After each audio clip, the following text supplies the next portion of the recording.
Have you had a major setback that you need to come back from? Maybe you're facing a huge obstacle right now.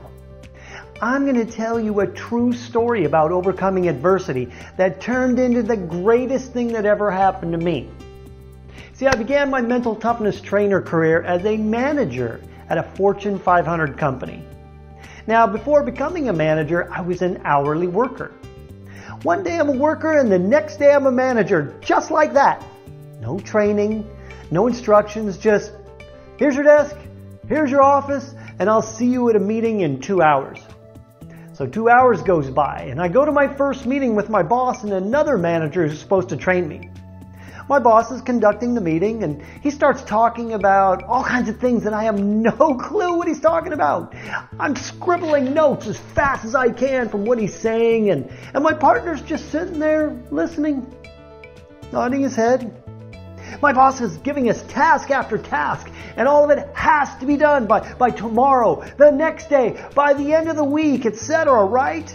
Most of it's like total Chinese to me. I have no idea how to do any of these tasks. I end up with a full notepad of things we have to get done and everything is ASAP. The meeting ends and my partner and I get together to tackle the list that I'd written. He doesn't seem to be very concerned about any of it. I'm almost in a panic mode, thinking my job depends on getting all of this done. So how are we going to do this? I ask him.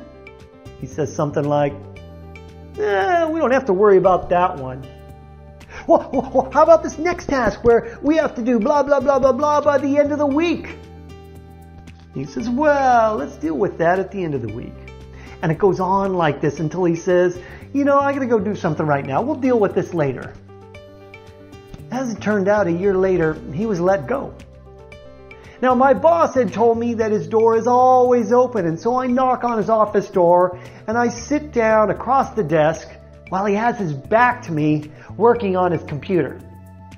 Now, I ask a few questions about the tasks, and he gives me short, incomplete answers, and then finally turns to me and says, I'm really busy. Figure it out. My jaw dropped just like that as I walk out of the door to my office. I start doing what I call dialing for answers, asking anyone in the company if they know how to deal with these tasks that I was facing. And I don't quit. I keep at it. I get answers slowly but surely, one by one, I knock out all the tasks. Months later, I end up leading my group to their very first ever Best Performance Award for the entire district. And my boss compliments me, telling me I'm going to be doing his job someday very soon. Now here's the punchline. At that time, I did not like that boss. He was tough, sometimes abusive, and often unfair. And that job almost killed me with the stress I had to deal with. But it was the greatest gift I've ever received from anyone.